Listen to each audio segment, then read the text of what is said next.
Centre of mass of object with cavity. ऐसे object जिनमें cavity है उनका सेंटर ऑफ मास कैसे निकालें, ठीक है। कम ही पूछा है ऐसे नीट के एग्जाम में, बट डीपीपी में क्वेश्चंस दिए हुए हैं तो हम लोग सीख सकते हैं, ऐसी कोई बड़ी बात भी नहीं है, ठीक है, बहुत सिंपल होता है। तो चलो एक क्वेश्चन से ही सीखना शुरू करते हैं ना, क्वेश्चन लिखूंगा उसी से कॉन्सेप्ट डेवलप करेंगे।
जाने दो, ऐसे ही बना लेते।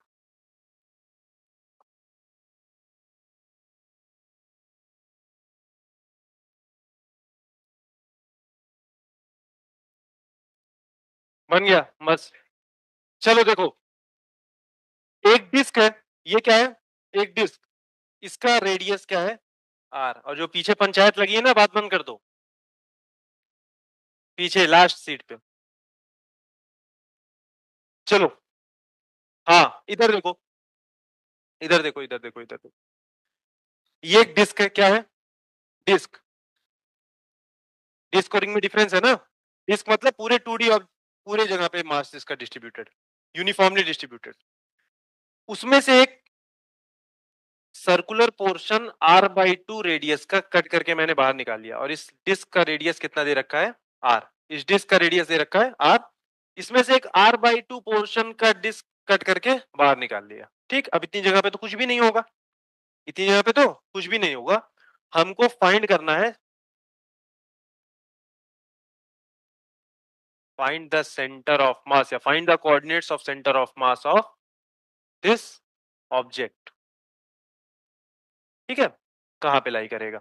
अच्छा ये बताओ, अब ये कैविटी निकाला ही नहीं होता तो सेंटर ऑफ मास कहां लाई करता, ज्योमेट्रिकल सेंटर पे, क्योंकि मास यूनिफॉर्मली डिस्ट्रीब्यूटेड है, और यूनिफॉर्मली डिस्ट्रीब्यूटेड मास भी है, सिमेट्रिक ऑब्जेक्ट भी है, तो ज्योमेट्रिकल सेंटर पे इसका सेंटर ऑफ मास लाई कर जाता।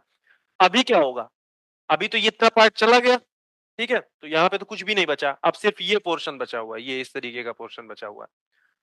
तो इसका सेंटर ऑफ मास कहाँ पता मतलब होगा, हाँ उधर शिफ्ट हो जाएगा, बहुत अच्छी बात है, तुम समझ पा रहे हो, बट एग्जैक्टली हमको बताना पड़ेगा किस पॉइंट पे सेंटर ऑफ मास गया, ठीक है। तो एनी आइडिया क्या, हाँ पोटेंशियल जैसा किया था सेम वैसा ही करेंगे, सही बात है। सेम टाइप का क्वेश्चन तुमको बहुत सारी जगह दिखेगा, तो सेम टाइप का क्वेश्चन तुमको ग्रेविटेशन में दिख सकता है, इलेक्ट्रोस्टैट्स में दिख सकता है, सेंटर ऑफ मास में तो दिख ही रहा है, कैविटी टाइप प्रॉब्लम बहुत जगह आती है, ठीक है। तो इसको मैं सीधे कैविटी टाइप प्रॉब्लम भी लिखवा देता था, बट ठीक है, इतना ही लिखवाया। हम्म, देखो इसको कैसे डील करते हैं। हमें ये तो पता है कि पूरा का पूरा डिस्क होता तो उसका सेंटर ऑफ मास कहां होता, हमें ये भी पता है कि जो कैविटी कट हुई है इसका सेंटर ऑफ मास कहां पे है। मुझे अकेले अकेले इसका सेंटर ऑफ मास भी पता है, अकेले इसका सेंटर ऑफ मास भी पता है, बस मुझे इस वाले पोर्शन का सेंटर ऑफ मास निकालना है। तो हम लोग इसमें यूज करते हैं एक निगेटिव मास डेंसिटी का कॉन्सेप्ट यूज करते हैं। क्या यूज करते हैं, निगेटिव मास। एक्चुअल में मास निगेटिव हो सकता है क्या, नहीं, बट यहाँ पे हम लोग ऐसा यूज करते हैं कि ये जो मास बना है वो दो मास से मिलकर के बना है, किससे किससे, एक तो पूरी की पूरी आर रेडियस की डिस्क, प्लस जिसकी मास डेंसिटी पॉजिटिव सिग्मा बोल दे रहा हूं, 2D ऑब्जेक्ट है ना, मतलब 2D ऑब्जेक्ट नहीं है, मतलब जो मास है वो 2 डायमेंशन में डिस्ट्रीब्यूटेड है, इसलिए सिग्मा डिफाइन किया, प्लस एक और, एक डिस्क जिसका रेडियस कितना है r/2, बस इसकी मास डेंसिटी कितनी है, -सिग्मा। माइनस सिग्मा का क्या मतलब है, इसमें से इतना मास क्या करके कट करके निकाल लिया गया, तो यही मास मिल जाएगा तुमको कि नहीं मिल जाएगा, ये बात समझो आराम से। ठीक, एक पूरा का पूरा मास जिसकी मास डेंसिटी सिग्मा है, पूरा का पूरा डिस्क है, इसमें से एक इतना छोटा सा डिस्क काट दिया जिसका मास डेंसिटी कितना है, माइनस सिग्मा। ठीक, तो यही मिल जाएगा तुमको। ठीक, अरे एक तो ऐसा ही बचपन वाला खेल है, वो जो छोटे छोटे बच्चे होते हैं उनको पजल टाइप का नहीं ऐड करना होता है, उसमें से कुछ ऐसा निकाल लिए और फिर बाद में बच्चे ढूंढते हैं, सर्कल है तो सर्कल में सर्कल फिट कर दिए, स्क्वायर में स्क्वायर फिट कर दिए, ट्रायंगल में ट्रायंगल, उसी टाइप की तो चीज है। इसको मैं इसमें रख दूंगा, चूंकि निगेटिव है तो ये कैंसिल आउट हो जाएगा, यही चीज है इतना। ठीक, अब जो भी चीज पहले करते थे वही करेंगे।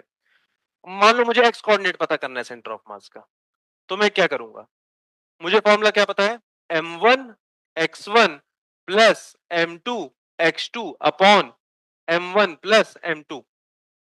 चलो, ये m1 किसका मास, इस पूरे वाले डिस्क का मास, ये m2 किसका मास, इस छोटे वाले डिस्क का मास जो काट करके निकाली गई। अभी तुमको एक डायरेक्ट रिजल्ट मिल जाएगा, तुमको रिजल्ट याद होगा, तुम वही अप्लाई करते रहना, बस अभी सिखा रहा हूं। इसका मास कहां पे लाई करेगा, सेंटर पे।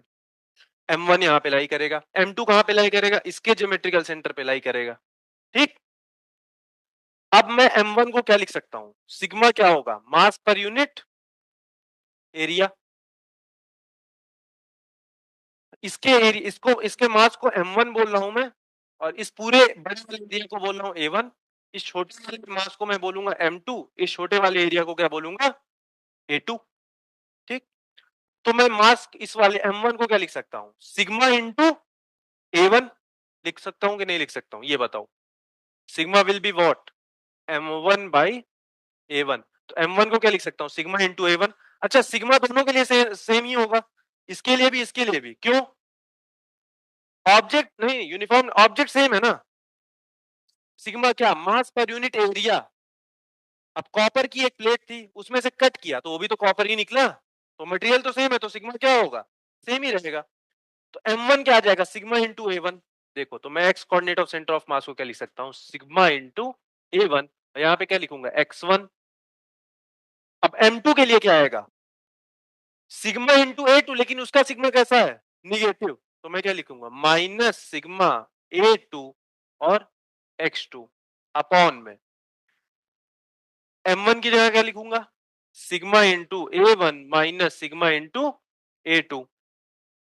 अभी देखो, सिग्मा तो कॉमन हो गया ऊपर नीचे से, x coordinate of centre of mass क्या आ गया, a1 x1 minus a2 x2 upon a1 minus a2। अब यहाँ पे a1 क्या है, a1 है इस बड़े वाले डिस्क का, मतलब पूरी की पूरी बॉडी जो थी उसका एरिया कितना है, x1 क्या है, उसके सेंटर ऑफ मास का x कोऑर्डिनेट, a2 क्या है, जो भी कैविटी काट करके निकाली गई है उसका एरिया, x2 उसका सेंटर ऑफ मास का x कोऑर्डिनेट, और a1 माइनस a2। इसी तरीके से मैं y का कोऑर्डिनेट लिखना चाहूं तो वो भी तो लिख सकता हूं, सिंपली क्या लिखूंगा, a1 y1 minus a2 y2 upon a2 a1 minus a2। बस, हो गया। पहले इस डेरिवेशन को लिखो आराम से, आराम से 2-4 मिनट लो, सोच समझ के लिखो, फिर हम लोग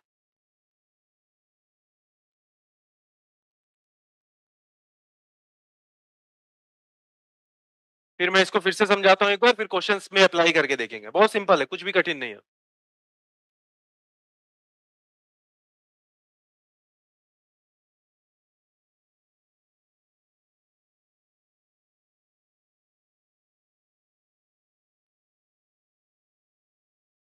हाँ,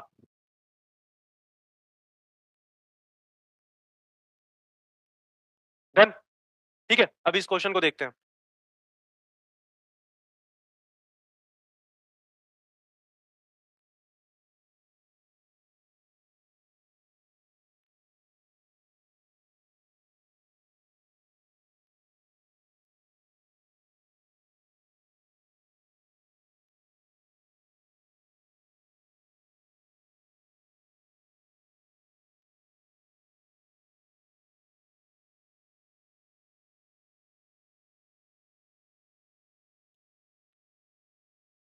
हाँ, यही क्वेश्चन था। ठीक है, डिस्क दिया हुआ था, डिस्क ऑफ रेडियस r, उसमें से r/2 रेडियस का एक डिस्क को कट करके निकाल दिया। जो बचा हुआ सिस्टम है उसका सेंटर ऑफ मास उसने बहुत अच्छे से प्रेडिक्ट किया था कि सर इस तरफ शिफ्ट हो जाएगा। क्यों ऐसा सोचा था? इधर मास चला जाएगा। अच्छा एक्स एक्स वाई डायरेक्शन में भी किधर शिफ्ट होगा क्या? नहीं, क्योंकि वाई डायरेक्शन में जितना इधर से कट हुआ उतना ही इधर से कट हुआ है।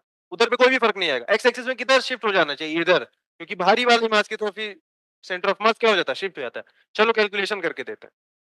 X coordinate of centre of मास होगा a1 x1 minus a2 x2 upon a1 minus a2।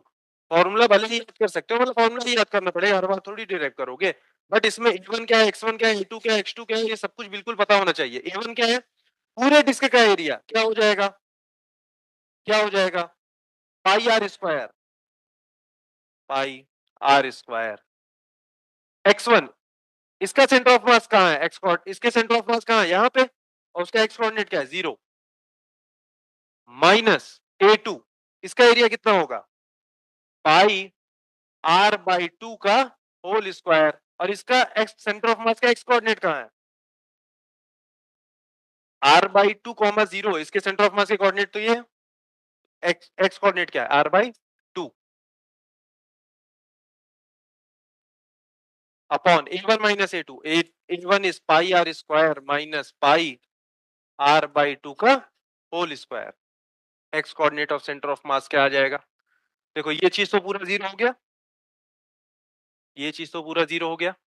अभी क्या बचा इधर देखो, minus pi are cube upon 8। 2 2 जा 4 और 2 8। ठीक, इधर क्या आ गया नीचे? Pi are square minus pi are square by 4। Solve करो इसको। Minus pi are cube by 8 और ये क्या आ गया? 3/4 pi are square. 4 - 1 3/4 pi are square. कुछ कुछ चीजें कैंसिल आउट होंगी, पाई से पाई, आर स्क्वायर से, और ये क्या आ गया मेरा? -r/8 और ये आ जाएगा 4/3 -r/6 आना ही था। माइनस क्या बता रहा है? इस तरफ को चला गया ना, कोऑर्डिनेट बता रहा है, तो आना ही था। इधर कहीं आ गया r/6। r/2 इसको बोला हुआ है, तो r/6 इधर कहीं शिफ्ट हो गया। ठीक है, इस तरफ। अच्छा y कोऑर्डिनेट भी पहले इसको नोट कर लो, मतलब खुद से ही कर लोगे, इसमें तो कुछ करना नहीं है।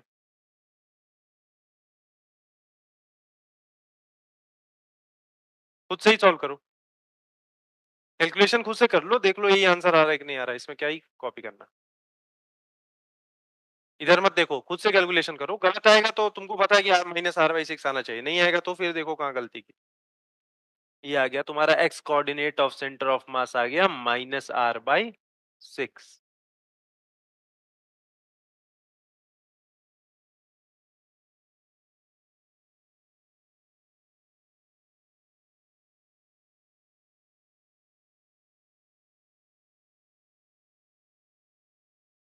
आ गया?